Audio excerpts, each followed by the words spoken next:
walking and chewing gum at the same time. You've heard that phrase, right? The ability to multitask, to be able to do or think two or more things at the same time. It's not something we do enough of in the media. In fact, in our current social media age of outrage and clickbait and hot takes of trying to ride the algorithmic wave, you've either got to walk or chew gum, but not together, not at the same time. Oh no. There's no room for nuance, caveat, disagreement of holding two thoughts about one topic at the same time. But here's the thing. On Iran, one of the biggest stories in the world right now, I'd like us to be able to walk and chew gum at the same time.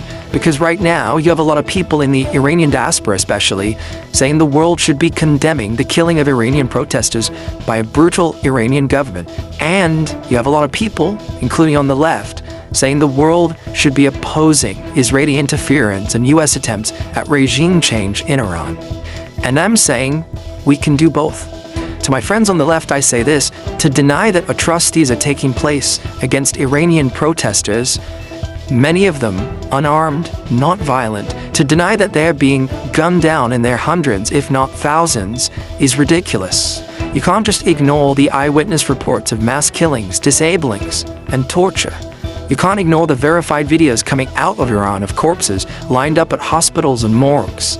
You can't just ignore evidence gathered by Amnesty International of Iranian security forces having, quote, repeatedly fired rifles and shotguns loaded with metal pellets, targeting unarmed protesters frequently in their heads and torsos. And if you do want to just dismiss groups like Amnesty and say they're biased, then what's the difference between you and the Israeli government? Sorry, you can't just pick and choose which human rights reports you want to believe. And to my friends in the Iranian diaspora, you also can't expect the rest of us to ignore the clear Israeli attempts to incite violence and regime change inside of Iran, which the Israelis aren't even hiding. The Israeli Mossad, their Farsi account, openly said to Iran's protesters on December 29th, "We are with you, not only from a distance and verbally, we are with you in the field." And a prominent Israeli reporter at a pro-Netanyahu news channel said just the other day, foreign actors are arming the protesters in Iran with live firearms, which is the reason for hundreds of regime personnel killed. Everyone is free to guess who is behind it. Yeah, guess.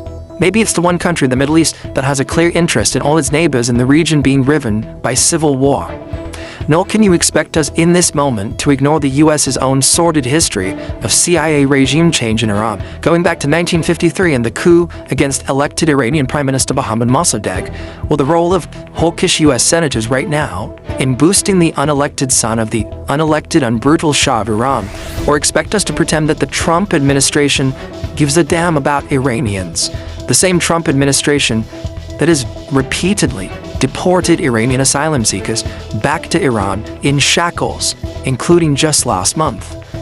So I don't care what this or that online mob says. On Iran, I'm not going to apologize for walking and chewing gum at the same time, for being morally consistent and saying that Iranians, like everyone in the Middle East, of course, deserve freedom and dignity and democracy, and that, of course, the killing of civilians is always wrong, whether in Gaza or in Iran. And for being politically consistent too in saying that the US and Israeli governments should stay out of Iran's affairs and that they have no credibility when it comes to protecting innocent lives in the Middle East, where they are right now still doing a genocide together